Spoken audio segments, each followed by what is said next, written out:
할렐루야. 오늘은 우리 서강교회가 창립한 지 69주년이 되는 날이죠. 오늘날까지 우리 하나님의 크신 은혜가 있었기에 오늘 우리 이 자리에 교회가 있는 줄 믿습니다. 하나님께 큰 영광을 올려드리기를 소망합니다. 그리고 오늘에 이르기까지 또 우리 성도님들 많이 기도하시고 많은 눈물로 또 섬겨오신 우리 성도님들이 계셨기 때문에 오늘 이 자리에 서강교회가 또 든든히 서 있는 줄 믿습니다. 그러는 의미에서 우리 하나님께 큰 영광의 박수 한번 올려버릴까요?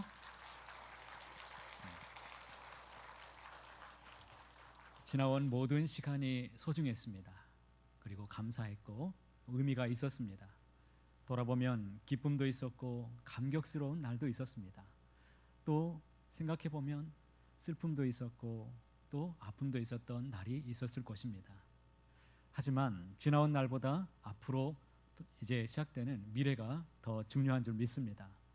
어떤 교회가 되어야 되는가?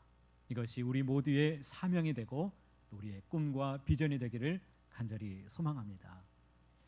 제가 오래전에 살아있는 교회라는 이 글을 제가 읽으면서 제 마음에 품고 있는 이야기들이 있는데, 어떤 교회에서 어떤 사업을 위해서 돈이 필요하게 되었습니다.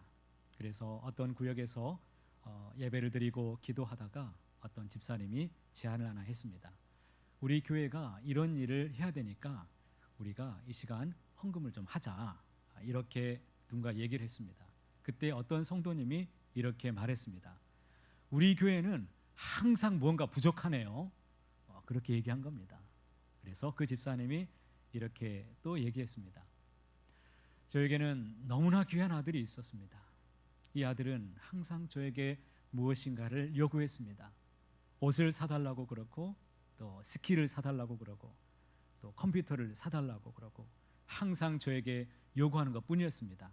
그런데 너무나 안타깝게도 이 아들이 어느 날 갑자기 세상을 떠났습니다. 저에게 이제는 더 이상 아무것도 요구하지 않고 있습니다. 여러분, 교회가 살아있는 한 움직이게 되어 있습니다. 죽은 교회는 요구하지 않습니다. 죽은 사람은 문제가 없습니다. 죽은 교회는 더 이상 아무것도 요구하지 않습니다. 멈춰있는 차, 폐차된 차량은 여러분 휘발유가 필요하지 않습니다.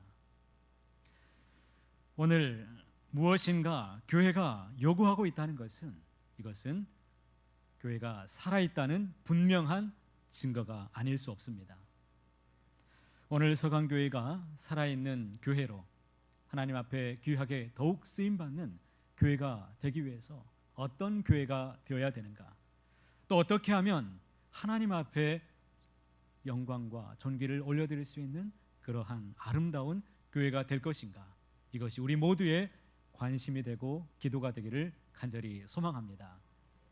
이것을 위해서 한 주간 묵상하고 어떤 교회가 되어야 될 것인가, 어떻게 하면 하나님께 더 귀하게 쓰임받는 교회로 세워갈 것인가, 한 주간 묵상하며 말씀을 또 들여다보는데, 우리 한국 교회 가운데 이 치우친 교회론이 팽배하다는 것을 제가 돌아보게 되었습니다. 건강한 교회로 하나님의 뜻 가운데 귀하게 쓰임받기 위해서 우리는 치우친 교회론을 극복해야 됩니다. 어떻게 하면 극복할 수 있는가? 그것은 다름 아닌 균형 잡힌 교회론이 필요하다는 사실입니다. 보편적으로 교회를 정의할 때 고린도전서 1장 2절 말씀에 보시면 성도라 부르심을 받은 자들이라고 우리를 칭하고 있습니다. 그리고 베드로전서 2장 9절 말씀에 보시면 택하신 족속이요 왕 같은 제사장들이라 라고 교회를 부르고 있습니다. 그러니까 교회는 부르심을 입은 성도들이 모여 이룬 공동체가 바로 교회입니다. 그런데 이것이 왜 문제가 되는 것입니까? 교회가 자꾸 이 부분만을 생각하며 치우쳐서 생각해 왔다라는 사실입니다. 이것이 왜 문제가 되는 것입니까? 자꾸 교회가 택자들의 모임이다, 교회는 어두운 가운데서 불러낸 거룩한 백성들의 모임이다, 자꾸 이렇게 특권의식만 강조하다 보니까 왜 불러주셨는지, 무엇을 위해서 불러주셨는지에 대한 이 사명의식이, 소명의식이 약화되더라라는 것입니다. 그러므로 오늘 본문 속에서 우리가 이런 치우침을 극복하고 균형을 잘 갖춘 올바른 교회론을 정립하는 것이 참으로 중요합니다. 오늘 본문 말씀을 들여다보면 1절에 이렇게 시작하지요. 예수께서 그의 12제자를 모아사 부르사라고 말씀하십니다. 그러니까 1절 말씀에 제자들을 부르는 것으로 말씀이 시작되고 있습니다. 이렇게 1절부터 4절까지 12제자들의 이름이 쭉 열거되고 있습니다. 그 끝나는 5절에서 말씀이 다시 이렇게 시작됩니다. 예수께서 이 12를 뭐 하시며 내 보내시며 라고 말씀하십니다. 여러분, 부르사와 내 보내시며의 균형이 너무나 중요합니다. 수많은 사람들 중에 12를 부르셔서 그리고 다시 그 12를 내 보내시기를 원하시는 주님의 뜻이 오늘 이 말씀 속에 잘 담겨 있는 것입니다. 오늘날 예수 믿는 공동체가 이 부르사와 내 보내시며의 균형을 잘 갖춘 공동체가 되어야 될 것입니다. 다시 말해 교회는 어두운 세상으로부터 구별된 사람들일 뿐만 아니라 다시금 이 세상에 보냄을 받은 사명을 받은 사람들이다라는 사실입니다. 오늘 본문을 통해서 교회가 그렇다면 오늘날 잃어버린 교회 공신력을 어떻게 회복할 것인가? 몇 가지 대안을 오늘 말씀을 통해서 함께 나누어 보고자 합니다. 오늘 말씀 속에는 우리가 회복해야 될 세 가지에 대해서 가르쳐 주고 있습니다. 첫째는 먼저 회복해야 될 것이 있는데 그것은 바로 소명의식입니다. 여러분 따라해 보시겠습니다. 소명의식을 회복하자. 오늘 말씀을 자세히 들여다보면 1절에 12제자라고 불렀는데 2절에 보시면 12사도라고 부르고 있습니다. 여러분, 제자와 사도의 차이가 무엇입니까? 제자란 배우기 위해서 부름을 받은 사람들을 가리키고 있습니다. 사도란 무엇입니까? 사명을 위해서 보냄을 받은 자를 강조하기 위해서 지칭하고 있는 말씀입니다. 그러니까 이 둘을 종합해 보면 제자들은 어떤 사람들이죠? 세상에 보냄을 받기 위해서 선택받은 사람들이다라는 것을 알 수가 있습니다. 오늘날 이 사도성을 이어받은 사람들이 누구입니까? 바로 우리 교회입니다. 우리는 세상 사람들이 누리지 못하는 특권을 우리는 얼마나 많이 누리고 살아가는지 모릅니다. 교회에는 여러분 치유가 있습니다. 하나님의 말씀이 있습니다. 그리고 은혜가 있습니다. 감격이 있습니다. 그런데 여러분 무엇이 문제입니까? 이 감격과 은혜와 감동을 우리만 만약에 누리고 있다면 이것은 하나님께서 온전히 교회의 다움으로 우리를 세워주신 그 뜻을 우리가 잘 감당하지 못하고 있다라는 것이지요. 김동원 목사님이 쓰신 책이 있는데 나는 정직한 자의 형통을 믿는다라는 책을 제가 오래전에 읽으면서 제가 또 기억하는 부분이 있는데요. 어느 이 설렁탕집 주인에 관한 이야기입니다. 이분들은 김천에서 살고 있는데 매 주일마다 김천에서 서울까지 올라와서 예배를 드리는 가정이었어요. 여러분, 김천이 어디 있는 줄 아세요? 경상북도에 있지요. 대구 옆에 있어요. 멀지요. 매주일마다 그것도 3명의 자녀들을 데리고 매주일마다 한 주도 빠짐없이 그렇게 예배하러 올라왔던 가정이 있었습니다. 그러던 어느 날 이 김 목사님이 김천에서 집회한다는 소식을 듣고 목사님에게 찾아와서 물었습니다. 목사님, 김천에 오시지요? 네, 그렇습니다. 김천에 오시면 우리 집에 한번 들리시지요? 하면서 이 명함 하나를 주더라는 거예요. 그래서 명함을 받더니 설렁탕집을 운영하는 그런 분들이셨습니다. 김천에서 집회를 마치고 그 집에 찾아가서 식사를 하게 되었습니다. 일부러 간 거예요. 어떻게 그 먼 데까지 멀리 와서 예배를 매주 드린다는 생각을 하니까 조금 마음이 좀 그래서 이 말을 꼭 전해주고 싶었던 것입니다. 가까운 교회에 나가시지요.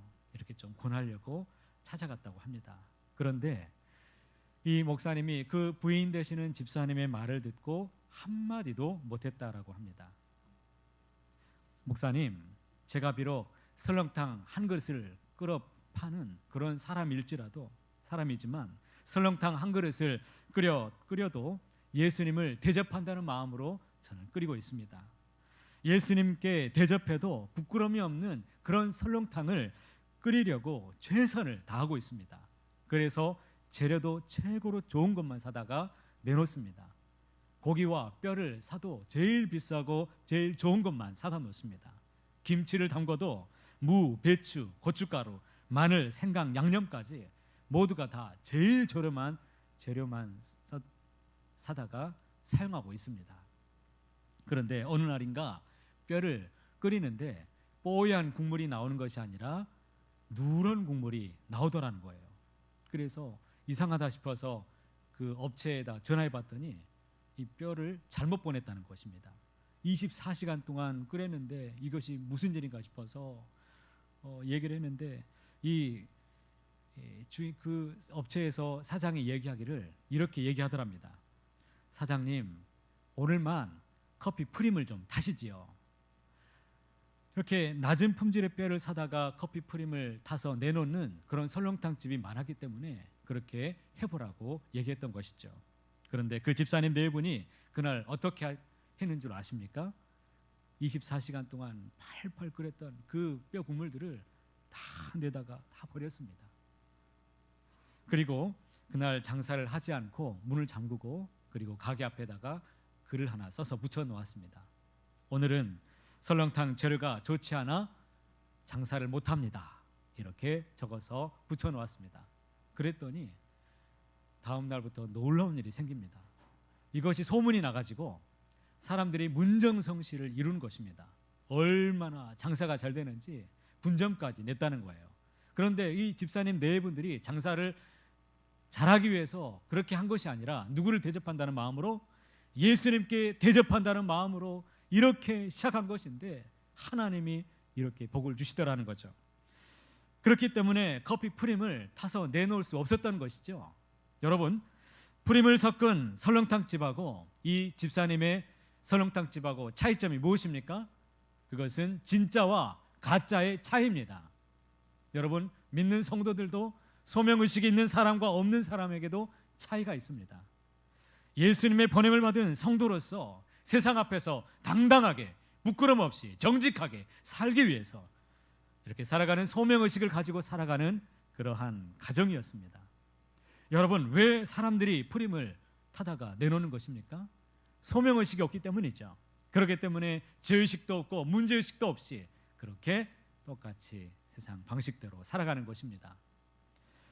그 집사님이 세상에서 그렇게 교회가 이렇게 많은데 왜 하필이면 서울까지 와서 굳이 올라와서 예배를 드리는 것일까요? 그것은 다른 것이 아니라 바로 이 소명 때문입니다. 하나님께서 나를 부르시고 우리 교회에서 나를 보내셨다라는 이 마음으로 하나님께 예배하고 세상 앞으로 나아간다는 것입니다. 그래서 세상에서 분투하며 살아가다가 주님의 말씀으로 내 마음을 만질 수 있는 곳은 다른 교회가 아니에요. 오직 내가 섬기는 우리 교회, 우리 교회가야 평안하고 위로가 있고 마음에 평안이 있는 이 힘을 얻는 이런 놀라운 은혜를 받기 때문에 교회까지 멀리까지 온다는 것입니다. 여러분, 우리 교회를 사랑하시기 바랍니다. 소명의식을 가지시고 우리 교회에서 나를 부르시고 나를 하나님께서 보내신다는 이 믿음을 가지고 세상에 나아가십시오. 힘을 얻어서 이 세상 한복판에서 믿음을 가지고 소명의식을 가지고 살아내시기를 축복합니다. 우리 교회 안에서도 아주 멀리서 오시는 분들이 참 많이 있으시지요. 버스도 몇 번 갈아타고 또 지하철도 갈아타고 심지어 손자도 데리고 오는 그런 분도 있고 멀리서 매주 왔다 갔다 하시는데 저는 그런 분들을 보면 정신이 반짝 차려집니다. 그런 분들이 오셔서 은혜 받지 못하고 그냥 한 주라도 그냥 돌아가시면 어떻게 되겠습니까? 그래도 맛있는 밥상 차리기 위해서 최선을 다하려고 기도하고 몸부림을 치고 있습니다. 여러분, 그런 분들을 더욱 사랑하시고 여기 예배 가운데 참여한 모두가 다 은혜 충만하게 받으시기를 소망합니다. 저는 우리 교회가 정말 믿음으로 충만한 교회가 되기를 소망합니다. 교회는 택한 백성들이 모여있는 곳이지만 이 소명을 가지고 받아서 세상에 나아가는 교회여야 하는 것입니다. 보네퍼는 이런 말을 했습니다. 교회는 남들을 위해 존재할 때만 참된 교회가 될 수 있다라고 말했습니다. 자기 안위만을 위한 생각하는 그런 교회는 이미 죽은 자체가 죽은 교회라고 말했습니다. 저는 우리 교회가 창립 69주년을 맞이한 이때에 왜 하나님께서 이곳에 교회를 세워주셨는지 이에 대한 이 소명을 회복하는 것이 가장 중요한 일이라 저는 믿습니다. 우리 서강에 있는 모든 식구들이 무엇을 하든지 어느 자리에 있든지 우리 하나님께서 보내시는 그곳에서 정직하게, 성실하게, 신실하게 살면서 이 소명의식을 가지고 하나님의 영광이 다 되시기를 간절히 축복합니다. 축복합니다. 두 번째로 우리가 극복해야 될 것이 있는데 그것이 무엇이냐면 바로 패배주의입니다. 여러분, 이 의외로 많은 교회들이 이 패배주의에 많이 빠져 있습니다. 교회가 크건 작건 상관없이 많은 성도님들이 내가 해보았지만 안 된다라는 이 의식을 가지고 살아갑니다. 목사님, 우리 부서에서는요 이걸 해봤지만 다 해봤어요. 그런데 안 됩니다. 안 된다는 것을 사람들이 그렇게 잘 믿네요. 예수님을 그렇게 잘 믿으면 얼마나 좋겠습니까? 자꾸 안 되는 걸 믿고 암을 믿고 자꾸 실패를 믿습니다. 오늘 예수님이 얼마나 부담스러운 욕을 우리에게 하고 있는지 모릅니다. 여러분 7절과 8절 말씀 보시겠습니까? 함께 읽어보시겠습니다. 가면서 전파하여 말하되 천국이 가까이 왔다 하고 병든 자를 고치며 죽은 자를 살리며 나병 환자를 깨끗하게 하며 귀신을 쫓아내되 너희가 거저 받았으니 거저 주라. 주님이 오늘도 이렇게 우리에게 말씀하고 있습니다. 오늘 너희가 이 땅에 나아가라. 너희가 이 세상의 어려운 이들을 보살펴 주어라. 너희가 세상을 치유해라. 너희가 세상 앞에 나아가서 어려운 자들을 돌봐주어라. 너희가 병든 자를 고쳐주어라. 가난한 자들을 품어주어라. 만약 이렇게 우리에게 명령하신다면 여러분 아멘 순종하겠습니다. 이런 사람들이 더 많을까요? 아니면 아니요 나는 잘 못하는데요 이런 사람들이 더 많겠습니까? 너무나 안타깝게도 내 몸 하나 간수하기 이렇게 힘든데 저는 못합니다. 저는 할 수 없어요. 아마 이런 분들이 더 많이 계실 것입니다. 이것이 바로 우리의 아픔이지요. 패배주의. 이 일이 중요한지는 알겠지만 나는 못한다는 것입니다. 이 일이 꼭 필요한 줄 알겠지만 나는 할 수 없어요 라고 말합니다. 한때 우리 예수님 믿는 대학생들 가운데 썰렁한 이 유머가 있었는데 제가 오래전에 이런 얘기도 한번 한 적이 있는 것 같습니다. 마태복음 6장 8절 말씀에 보면 주님 내가 여기 있사오니 쟤를 보내주세요. 이런 이야기가 한때 유행이 됐던 적이 있었습니다. 그 안에는 패배주의가 있는 것이죠. 그런데 이 말씀을 보면서 은혜가 된 것이 있었는데 우리에게 이렇게 부담스러운 요구를 하시면서 하나님께서 이미 우리에게 주신 것이 있었더라고요. 여러분 1절 말씀에 보시면 예수께서 그의 12제자를 부르사 더러운 귀신을 쫓아내며 모든 병과 모든 약한 것을 고치는 무엇을? 권능을 주시니라. 1절에서 주신 능력을 8절에서 어떻게 하라는 것입니까?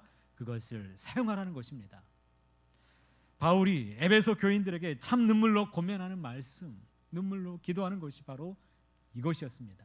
너희 마음에 눈을 밝히사 그의 부르심의 소망이 무엇이며 성도 안에 그 기업의 풍성함이 무엇이며 그의 힘의 위력으로 역사하심을 따라 믿는 우리에게 베푸신 능력의 지극히 크심이 어떠한 것을 너희로 알게 하시기를 구하노라. 하나님의 소망, 우리를 불러주신 그 소망이 무엇인지, 영광의 풍성함이 무엇인지, 능력의 지극히 크심이 무엇인지 오늘도 우리 하나님께서 우리가 깨닫기를 간절히 원하고 계십니다. 우리 주님은 능력의 하나님이십니다. 오늘도 우리에게 이 능력을 믿으라고 말씀하십니다. 우리에게 권능을 주셔서 세상에 보내시는 우리 주님의 마음을 품고 나가기를 소망합니다. 정신의학자인 유명한 이 칼 메닝거라는 이 사람이 이런 말을 했습니다. 사람들이 가지고 있는 것보다 더 중요한 것이 있는데 그것이 바로 삶의 자세가 더 중요하다라고 말했습니다. 현대의 많은 문제 중에 가장 큰 문제 중에 하나는 무엇이냐면 자기를 자꾸 비하시켜서 하나님께서 주신 이 큰 능력이 있는데도 불구하고 사람들이 자꾸 자기 자신이 부족하다, 자기 자신의 능력을 무시한다는 것입니다.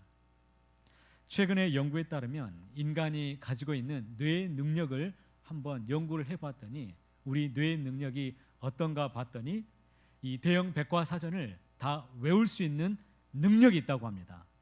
그리고 외국어를 유창하게 할 수 있는 능력이 있는데 몇 개 나라의 외국어를 할 수 있는 줄 아십니까? 40개 나라의 외국어를 유창하게 할 수 있는 능력들이 여러분 다 있습니다.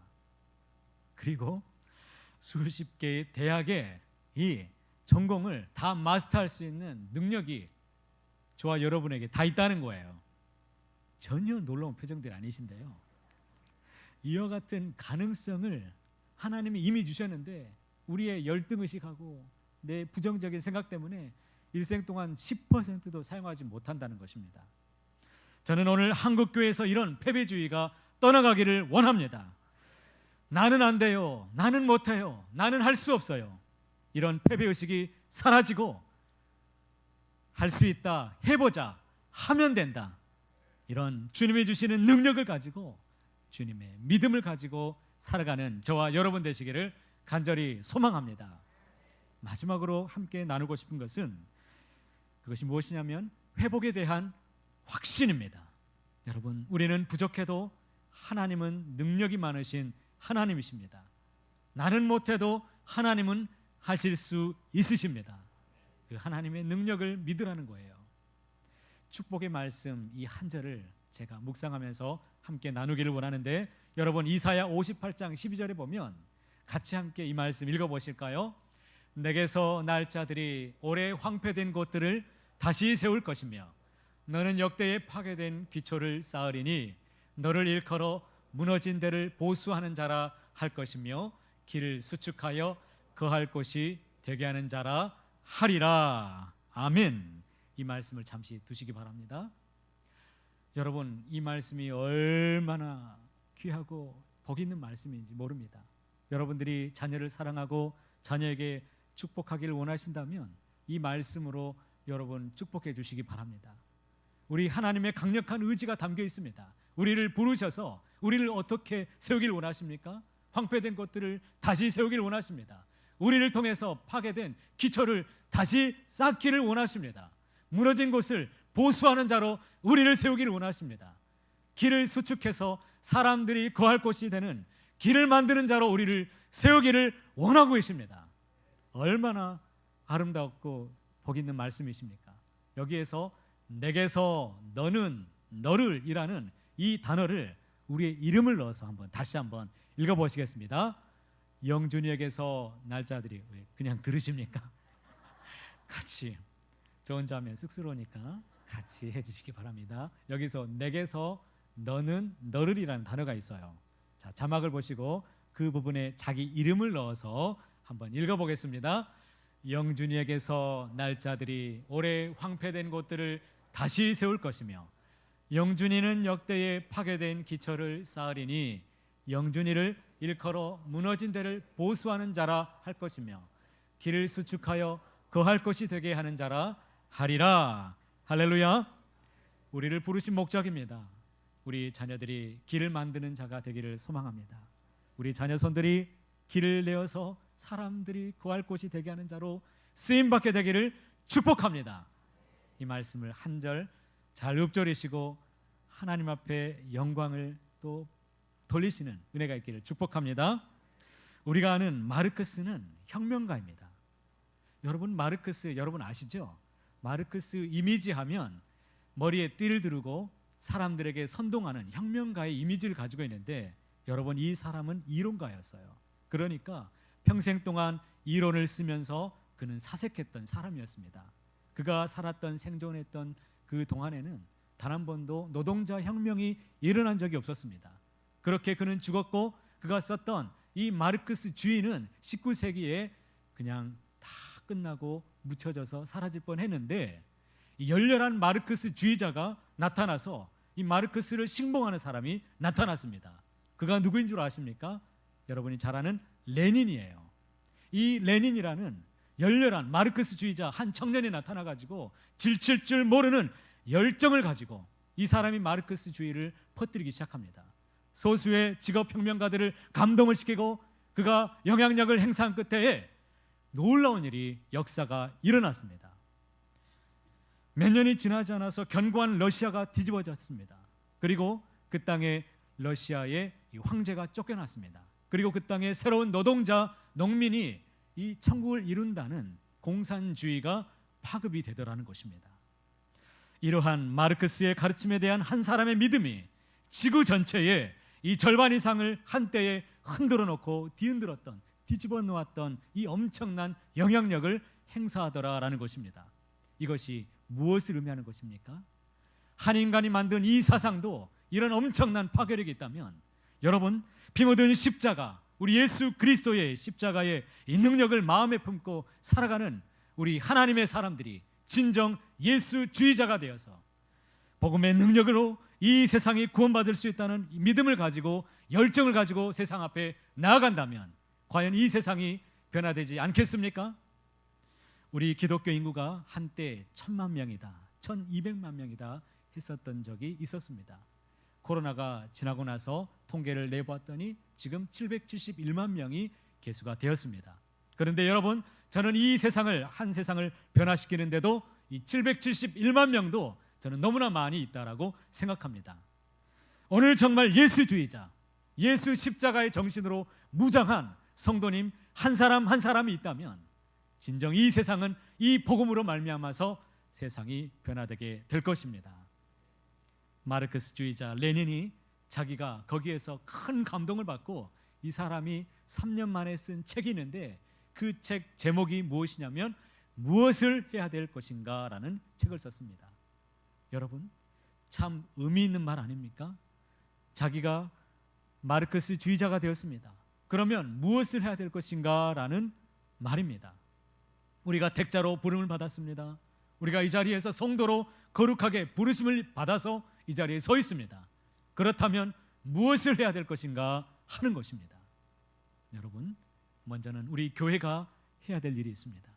교회는 진정 살아있는 교회가 되어서 하나님께서 부탁하고 우리에게 맡기시는 그 놀라운 일들을 깨닫고 구하여서 그 귀한 사명들을 잘 감당해 내어야 될 것입니다. 또한 우리 개인들이 해야 될 것이 있습니다. 우리가 진정 살아있는 교회가 되어서 세상 앞에 나아가서 정말 존귀한 자로 거룩하게 한 사람 한 사람이 주 앞에 쓰임받게 되기를 축복합니다. 내 앞길이 멀고 험해도 주님만 따라가는 그런 귀한 성도님들이 다 되시기를 소망합니다. 오늘 세 가지를 제가 강조했습니다. 세 가지를 꼭 기억하십시오. 우리가 회복해야 될 것이 무엇입니까? 첫 번째, 무슨 의식? 소명의식을 회복하자라고 그랬습니다. 하나님이 주신 이 소명의식을 가지고 사명 다해서 예수님을 의식하고 정직하게 신실하게 살아가시기를 축복합니다. 두 번째는 우리가 영적인 패배주의, 이것을 극복하고 하나님이 주시는 능력으로 믿음을 취하시고 믿음으로 살아가시기를 소망합니다. 마지막으로 피 묻은 그리스도의 십자가 정신으로 우리가 무장해서 복음으로 이 세상 앞에 나아가서 복음으로 무장해서 여러분들이 증인으로 살아가시기를 축복합니다. 바라기는 우리 서강교회를 향하신 우리 하나님의 뜻이 저와 여러분을 통해 내일이 더 밝고 희망차고 이 모든 세상이 변화되는 아름답게 쓰임받는 우리 교회 공동체가 되기를 간절히 소원합니다.